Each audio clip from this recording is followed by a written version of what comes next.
আমাদের ভাইবা কোর্সের আজকের সেশনে সবাইকে স্বাগতম। আজকে আমরা আলোচনা করব বিসিএস ভাইবা বোর্ডের গঠন নিয়ে এবং বিসিএস ভাইবার সিলেবাস নিয়ে। তো অনেক পরীক্ষার্থীর মাঝেই প্রশ্ন থাকে যে আসলে পাবলিক সার্ভিস কমিশনে বিসিএসের ভাইবার ভিতরে কি হয়, কিভাবে ভাইবা বোর্ড গঠিত হয়, কারা থাকেন ওখানে, যাদের জন্য বিশেষ করে যারা প্রথমবার বিসিএস ভাইবা দিবেন। তো পাবলিক সার্ভিস কমিশন একটি সাংবিধানিক প্রতিষ্ঠান, এটি আপনারা হয়তো ইতিমধ্যেই জানেন। তো এটি একজন চেয়ারম্যান এবং কয়েকজন সদস্য নিয়ে গঠিত।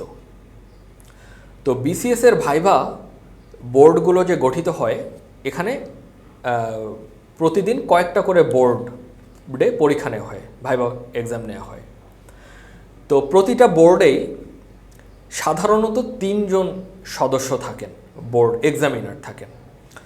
তো সেই 3 জন সদস্যের মধ্যে যিনি বোর্ডের চেয়ারম্যান থাকেন, তিনি হচ্ছে পিএসসির যিনি সম্মানিত সদস্য, তিনি বোর্ডটার চেয়ারম্যান থাকেন ভাইবা বোর্ডের।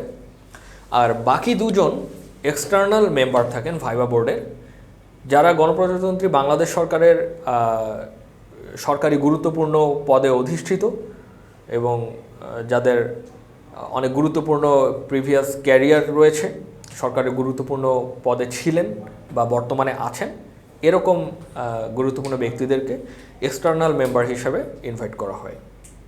তো বেসিক্যালি এটাই হচ্ছে একটি সাধারণ ভাইবা বোর্ডের ফরমেশন। ক্ষেত্র বিশেষে এক্সটার্নাল সদস্য একজন বেশিও থাকতে পারে, এটা অন্য বিষয়। আরেকটা স্পেশাল টাইপের ভাইবা হয়, সেটা হচ্ছে প্রেসিডেন্সিয়াল ভাইবা।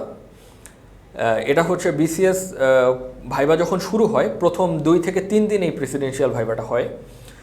এই ভাইবায় বোর্ডটা গঠন হয় হচ্ছে পিএসসির চেয়ারম্যান, সম্মানিত চেয়ারম্যান স্যার থেকে শুরু করে যত সম্মানিত সদস্য আছেন সকলেই এই ভাইবা বোর্ডে প্রেজেন্ট থাকেন। এই ভাইবা বোর্ডটাকে প্রেজাইড করে চেয়ারম্যান থাকেন হচ্ছে পিএসসির সম্মানিত চেয়ারম্যান, এবং বাকি সদস্যরা এখানে মেম্বার হিসেবে থাকেন। তো এটি হয় হচ্ছে ভাইবা শুরু হওয়ার প্রথম 2 থেকে 3 দিন, আর তারপরে এরকম সাধারণ ভাইবা বোর্ড গঠিত হয়, যার মাধ্যমে ভাইবা পরীক্ষাগুলো নেওয়া হয়।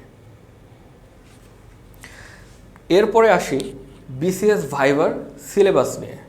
এটি নিয়েও অনেকের মাঝে অনেক প্রশ্ন থাকে যে পিএসসি তো প্রিলিট সিলেবাস দেয় ওয়েবসাইটে, রিটেনের সিলেবাস দেয়, তো বিসিএস ভাইবার কোনো সিলেবাস আছে কিনা।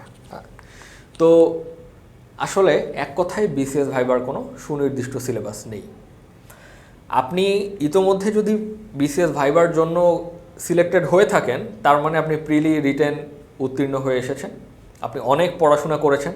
তো এগুলোই আপনার ভাইবার জন্য ফাউন্ডেশন হিসেবে কাজ করবে, এই জ্ঞানগুলোকে ভুলে যাওয়া যাবে না। তো ভাইবার জন্য আপনাকে কি করতে হবে, আপনি যাবত বিসিএস জার্নিতে যা পড়াশোনা করেছেন সেগুলোকে ঝালাই করবেন বলতে আমি একটা এক্সাম্পল দেই।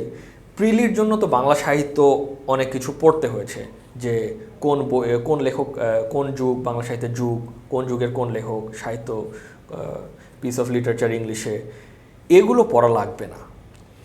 যেগুলো গুরুত্বপূর্ণ বিষয় মানে ভাইভার জন্য বা আপনার ক্যাডার চয়েসের জন্য, আপনার চয়েসের টপ 3 থেকে 3 থেকে 4টা ক্যাডারের জন্য, সেগুলো হচ্ছে আপনি ফোকাস করবেন। তো এই হচ্ছে আজকের সেশন, এখানেই শেষ করছি। ধন্যবাদ।